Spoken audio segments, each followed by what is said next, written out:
ഇന്ന് നമ്മൾ നോക്കുന്നത് 7th ചാപ്റ്ററാണ്. ഗുപ്തന്മാരും അവരുടെ പിൻഗാമികളും, the Guptas and the successors. ആരൊക്കെയാണ് നോക്കാം അല്ലേ. ഇങ്ങനെയാണ് ഗുപ്തന്മാർ, അവർ കഴിഞ്ഞ് വന്നിരിക്കുന്നവർ ആരൊക്കെയാണ് എന്നെല്ലാം നോക്കാം. ഓക്കെ, അപ്പോൾ ഫസ്റ്റ് നമ്മൾ നോക്കുന്നത് ഗുപ്ത സാമ്രാജ്യം എങ്ങനെയാണ് നിലവിൽ വന്നതെന്ന് നോക്കാം.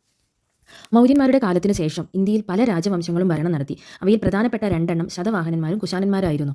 കുശാനന്മാരുടെ പതനത്തിന് ശേഷം ഇന്ത്യയിൽ രാഷ്ട്രീയ ശീതീകരണം നടക്കുകയും നിരവധി ചെറിയ രാജ്യങ്ങൾ ഉയർന്നു വരികയും ചെയ്തത് നമ്മൾ കഴിഞ്ഞ ക്ലാസ്സിൽ ലാസ്റ്റ് പറഞ്ഞ കാര്യങ്ങളാണ്.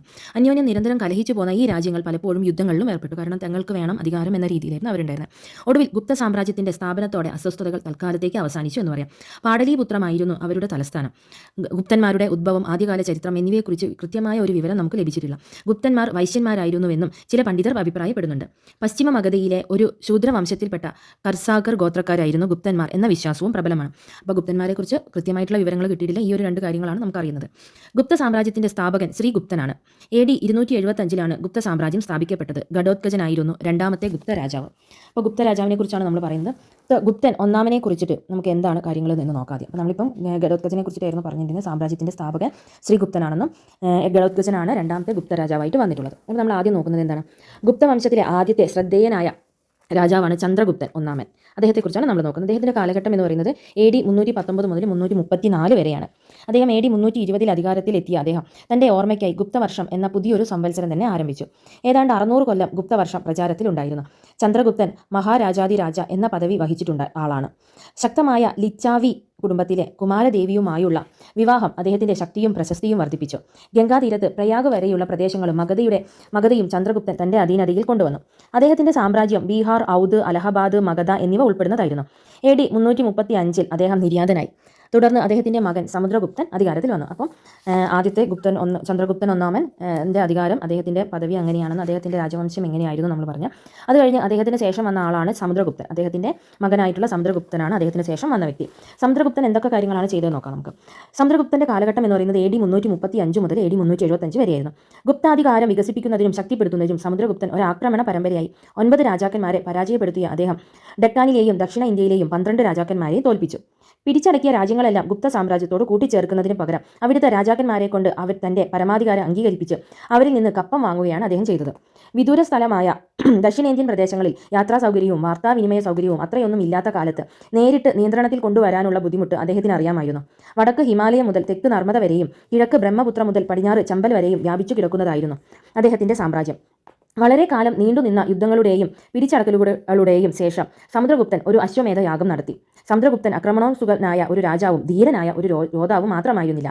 പ്രതിഭാധനനായ രാജ്യതന്ത്രജ്ഞൻ, നയതന്ത്രജ്ഞൻ, പണ്ഡിതൻ, കലാകാരൻ, സംഗീതജ്ഞൻ എന്നീ നിലകളിലും അദ്ദേഹം പ്രശസ്തനായിരുന്നു.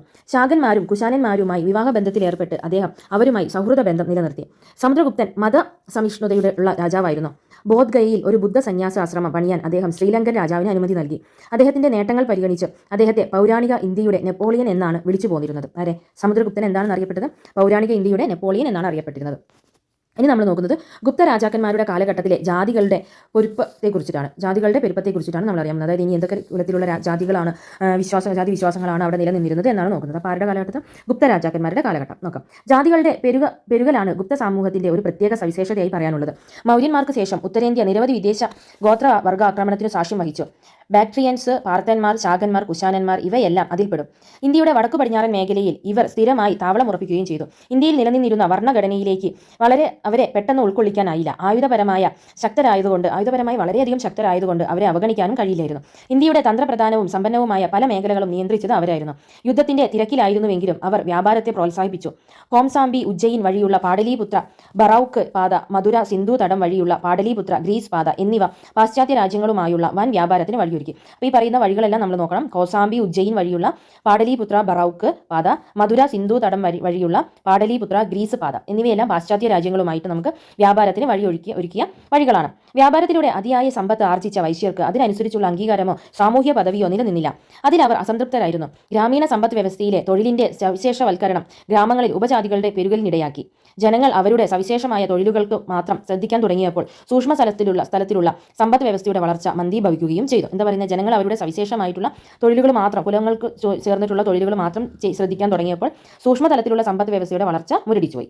ഇത് മാത്രമല്ല, പിന്നെയോ ജാതിയെ പറ്റിയും ഉപജാതിയെ പറ്റിയുമുള്ള അവബോധം ജാതി കോടതികളെയും ജാതി പഞ്ചായത്തുകളുടെയും ആവിർഭാവത്തിന് ഇടയാക്കി.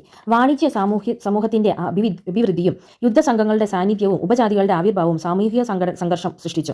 ബ്രാഹ്മണരുടെ മുമ്പിൽ രണ്ട് വഴികളെ ഉണ്ടായിരുന്നുള്ളൂ. ഒന്നെങ്കിൽ ഈ ഉയർന്നു വരുന്ന വാണിജ്യ സമുദായത്തോടും കൈവേലക്കാരുടെ വർഗത്തോടുമൊപ്പം തങ്ങളുടെ ശ്രേഷ്ഠത പങ്കുവയ്ക്കുക, അല്ലെങ്കിൽ തങ്ങളുടെ മഹത്വം നിലനിർത്തിക്കൊണ്ട് അവരിൽ നിന്ന് മാറി നിൽക്കുക. പ്രായോഗികമായ ആവശ്യം പരിഗണിച്ച് ബ്രാഹ്മണർ രണ്ടാമത്തെ വഴിയാണ് തിരഞ്ഞെടുത്തത്. കാരണം അവരുടെ മഹത്വം നിലനിർത്തിക്കൊണ്ട് തന്നെ അവർ മുന്നോട്ടേക്ക് പോയി. ഓക്കെ, ഇനി നമ്മൾ നോക്കുന്നത് ഈ ഒരു ഗുപ്ത കാലഘട്ടത്തിൽ സ്ത്രീകളുടെ സ്ഥിതികളെ കുറിച്ചിട്ടായിരുന്നു. എന്താണ് അവരുടെ പൊസിഷൻസ് എങ്ങനെയായിരുന്നു നോക്കുന്നത്. ഗുപ്തകാലത്തും സ്ത്രീകളുടെ അവസ്ഥയിൽ കാര്യമായ മാറ്റങ്ങളൊന്നും ഉണ്ടായിരുന്നില്ല. ഉയർന്ന വർണ്ണത്തിൽപ്പെട്ട സ്ത്രീകൾക്കും സമൂഹത്തിൽ താഴ്ന്ന പദവിയെ അനുഭവിച്ചിട്ടുണ്ടായിരുന്നുള്ളൂ.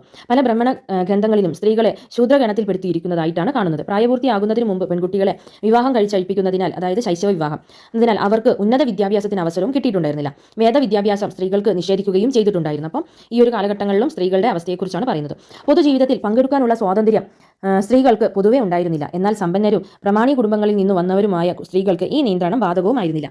സതി എന്ന അനുഷ്ഠാനം ആദ്യമായി പ്രത്യക്ഷപ്പെടുന്നത് ഗുപ്തകാലത്താണെന്ന് ചൂണ്ടിക്കാണിക്കപ്പെടുന്നുണ്ട്. അപ്പോൾ ഗുപ്തന്റെ കാലത്താണ് സതി നിയമം വന്നത്. ഭാനുഗുപ്തന്റെ സേനാനായകനായിരുന്ന ഗോപരാജിന്റെ ഭാര്യ അദ്ദേഹത്തിന്റെ മരണത്തെ തുടർന്ന് AD 510 സതി അനുഷ്ഠിച്ചതായി വ്യക്തമായ തെളിവുകൾ പറയുന്നുണ്ട്. അപ്പോൾ അതിനൊരു തെളിവും കൂടി, സതി അനുഷ്ഠിച്ചതിനുള്ള തെളിവ് കൂടി ഇവിടെ നമുക്ക് ഗുപ്ത കാലഘട്ടത്തിൽ കാണാൻ കഴിയുന്നുണ്ട്. സ്ത്രീകൾക്ക് സ്വത്തവകാശം നിഷേധിക്കപ്പെട്ടതിനാൽ അവർ പുരുഷന്മാരുടെ അടിമയായി കഴിയേണ്ടി വന്നു. എന്നാൽ കീഴ്ജാതിയിൽപ്പെട്ട സ്ത്രീകൾക്ക് പണിയെടുത്ത് ജീവിക്കാൻ സ്വാതന്ത്ര്യം ഉണ്ടായിരുന്നു. എങ്കിലും പറയപ്പെടുന്ന കാര്യം നോക്കിയാൽ എന്താണ്, അതായത് കീഴ്ജാതിക്കാരിലെ സ്ത്രീകൾക്കാണ് കുറച്ചുകൂടി പണിയെടുത്ത് ജീവിക്കാനുള്ള ഒരു സ്വാതന്ത്ര്യം കൂടി അവർക്ക് കിട്ടിയിട്ടുണ്ടായിരുന്നു എന്ന് പറയുന്നത്. ഇനി നമ്മൾ നോക്കുന്ന ഈ ഒരു കാലഘട്ടത്തിൽ, അതായത് ഗുപ്ത കാലഘട്ടത്തിലെ കലയുടെയും സാഹിത്യത്തിന്റെയും വളർച്ച ഏതൊക്കെ രീതിയിലായിരുന്നു. അതൊരു സുവർണ്ണ കാലഘട്ടമായിട്ടാണ് കലയുടെയും സാഹിത്യത്തിന്റെയും കാലഘട്ടം ഗുപ്ത കാലഘട്ടം അറിയപ്പെടുന്നത്. അപ്പോൾ നമുക്ക് നോക്കാം. ഗുപ്തന്മാരുടെ കീഴിൽ സാമൂഹിക രംഗം മികവിന്റെ പരമോന്നതിയിലെത്തിയിട്ടുണ്ടായിരുന്നു. ഗുപ്ത കാലഘട്ടം സർവരുടെയും പ്രശംസ പിടിച്ചു പറ്റുന്ന വിധത്തിലുള്ള കലാപ്രവർത്തനങ്ങൾക്ക് സാക്ഷ്യം വഹിച്ചു. ശില്പകല, ചിത്രരചന, വാസ്തുശില്പം എന്നിവ ഗുപ്തന്മാരുടെ കീഴിൽ അഭിന്നമായി ഒരു നിലവാരത്തിൽ എത്തിയിട്ടുണ്ടായിരുന്നു. തനിമ, ലാളിത്യം എന്നിവയായിരുന്നു ഗുപ്തകാലയുടെ മുഖമുദ്രയായിട്ടുണ്ടായിരുന്നത്. നന്മയുടെ പാതയാണ് പിന്തുടർന്നിരുന്നത്. ബുദ്ധ കാലഘട്ടത്തിലെ പ്രതിമാ നിർമ്മാതാക്കൾ അവരുടെ പ്രവർത്തനത്തിൽ വളരെ പുരോഗതി പ്രാപിച്ചവരായിരുന്നു. ഈ ഒരു കാലഘട്ടത്തിൽ വളരെയധികം ഇമ്പോർട്ടൻസ് നൽകിയിരിക്കുന്ന സാഹിത്യത്തിനാണെന്ന് പറയാം അല്ലേ. കൂടാതെ ഗാന്ധാരകല ഗുപ്തകാലത്ത് അപ്രത്യക്ഷമാവുകയും ഗുപ്തന്മാർ ബ്രഹ്മണമത അനുയായികളായതിനാൽ വിഷ്ണു, ശിവൻ തുടങ്ങിയവരുടെ രൂപങ്ങൾ ഇക്കാലത്ത് നിർമ്മിക്കപ്പെട്ടിട്ടുണ്ടായിരുന്നു. ദീപ്തമായ ആത്മീയ ഭാവവും കുലീനമായ അംഗവിന്യാസവും അന്തസ്സും സൗന്ദര്യവും പ്രദർശിപ്പിക്കുകയാണ് ഗുപ്തകാല പ്രതിമകൾ നടത്തിയിട്ടുണ്ടായിരുന്നത്. ഇനി നമ്മൾ ഓരോന്ന് നോക്കാം. അതായത് സാഹിത്യത്തെക്കുറിച്ചിട്ട് നോക്കാം നമുക്ക് ആദ്യം. ഓക്കെ, സാഹിത്യത്തിന് വളരെയധികം പ്രാധാന്യം ലഭിച്ച കാലഘട്ടമാണ് ഗുപ്ത കാലഘട്ടം എന്ന് പറയുന്നത്. പ്രാകൃതം, തമിഴ്, ബംഗാളി തുടങ്ങിയ ജനകീയ ഭാഷകൾ ഇക്കാലത്ത് വൻ നേട്ടങ്ങൾ കാഴ്ചവെച്ചു. ചന്ദ്രഗുപ്ത വിക്രമാദിത്യന്റെ കൊട്ടാരം നവരത്നങ്ങളാൽ അലങ്കൃതമായിരുന്നു. ഇദ്ദേഹത്തിന്റെ സദസ്സിലെ 9 പ്രഗത്ഭരായ സാഹിത്യകാരന്മാരെയാണ് നവരത്നങ്ങൾ എന്ന് പറയുന്നത്. 9 പ്രഗത്ഭരായ സാഹിത്യകാരന്മാരെയാണ് നവരത്നങ്ങൾ എന്ന് പറയുന്നത്. ഇവരിൽ ഏറ്റവും പ്രസിദ്ധൻ കാളിദാസനായിരുന്നു. അഭിജ്ഞാന ശാകുന്തളം, മാളവിക മിത്രം, വിക്രമോർവശീയം എന്നിവ അദ്ദേഹം രചിച്ച ലോകോത്തരങ്ങളായിട്ടുള്ള നാടകങ്ങളാണ്. ഏതൊക്കെയാണ്? കാളിദാസന്റെ അഭിജ്ഞാന ശാകുന്തളം, മാളവികാമിത്രം, വിക്രമോർവശീയം എന്നിവയെല്ലാം അദ്ദേഹം രചിച്ച ലോകോത്തര നാടകങ്ങളിൽ പെട്ടതാണ്. ഇതുകൂടാതെ 2 ഇതിഹാസ കാവ്യങ്ങളായ കുമാരസംഭവവും രഘുവംശവും അദ്ദേഹം രചിച്ചിട്ടുണ്ട്. അപ്പം ഗുപ്ത കാലഘട്ടത്തിലാണ് കാളിദാസന്റെ ഈ കൃതികളെല്ലാം ഇമ്പോർട്ടൻ്റ് ആയിട്ടുണ്ടായിരുന്ന കൃതികളെല്ലാം രചിച്ച സമയം. കാളിദാസന്റെ മറ്റ് 2 വിശിഷ്ട കൃതികളാണ് ഋതുസംഹാരവും മേഘദൂതും. ഗുപ്തകാലത്തെ മറ്റൊരു കവിയും നാടകകൃത്തുമാണ് വിശാഖദത്തൻ. അദ്ദേഹത്തിന്റെ മുദ്രാരാക്ഷസവും ദേവീചന്ദ്രഗുപ്തവും പ്രസിദ്ധങ്ങളാണ്. അമരകോശത്തിന്റെ കർത്താവായ അമരസിംഹൻ, കിരാതാർജുനീയത്തിന്റെ കർത്താവായ ഭാരവി, കൂടാതെ ബൃഹസ്പതി, നാരദൻ, കാത്യായനൻ എന്നിവരും ഈ ഗുപ്ത കാലഘട്ടത്തിൽ ജീവിച്ചിരുന്ന പ്രസിദ്ധരാണ്. ജിയോമെട്രി, അൽജിബ്ര, ജ്യോതിശാസ്ത്രം, ഗണിതം എന്നിവ സംബന്ധിച്ചുള്ള അതിപ്രസിദ്ധ ഗ്രന്ഥങ്ങളായ ആര്യഭട്ടൻ രചിച്ചതും ഗുപ്തകാലത്താണ്. ബൃഹത് സംഹിത, ബൃഹത് ജാതക, ലഘുജാതക എന്നീ കൃതികൾ വരാഹ മിഹിരനാണ് രചിച്ചത്. അദ്ദേഹവും ഗുപ്ത കാലഘട്ടത്താണ് ജീവിച്ചിരുന്നത്. ഇത്രയും കാര്യങ്ങളാണ് ഗുപ്ത കാലഘട്ടത്തിലെ സാഹിത്യത്തെക്കുറിച്ചിട്ട് പറയുന്നത്. ഗുപ്തകാലത്തെക്കുറിച്ചിട്ടുള്ള ബാക്കി കാര്യങ്ങൾ നമുക്ക് അടുത്ത പാർട്ടിൽ പറയാം കേട്ടോ. ഓക്കെ.